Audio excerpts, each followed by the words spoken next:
In today's news, would you be surprised if I told you that this financial crisis and crypto's inevitable takeover was actually planned from the very beginning, since Bitcoin's discovery?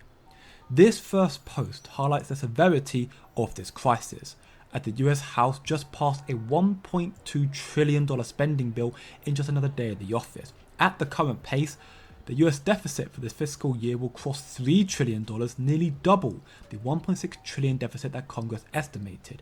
And with it getting worse every day, every hour, every second, we will likely see US debt hit $36 trillion by the end of this year.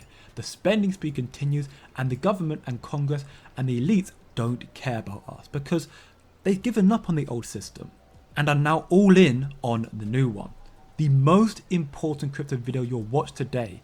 Pay attention, listen very closely to Lynette Zhang talking about Bitcoin being a Trojan horse, the most important and hidden decoy. I've studied currency life cycles forever, and they need things normal. So my personal belief, especially after reading the 1996 NSA, which is a government agency white paper on how to create a mint, is that Bitcoin was the Trojan horse.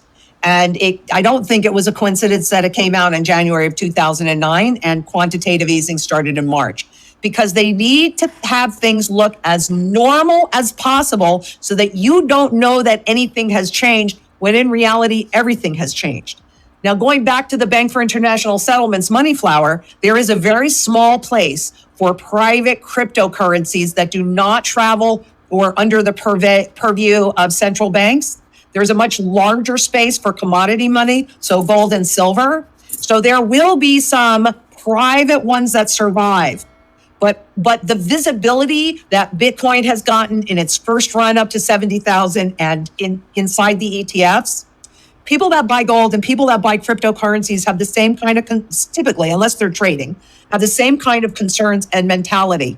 In other words, they're trying to do something that's outside of the system. So ultimately, Bitcoin's mission was always to replace the old system and allow these big institutions to make more money, to act as a decoy. So while you think nothing has changed, everything in fact has changed.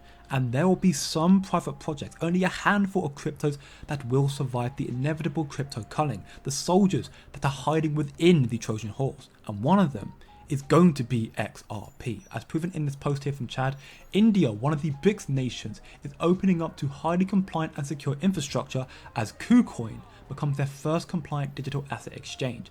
Indolson Bank is just one of the many Indian banks that have adopted Ripple's technology connecting to KuCoin. Proof once more that XRP is connected to massive governments, the BRICS nations, and therefore will be the one to survive the culling and soar to the moon. It was part of the plan written in the script since the very beginning.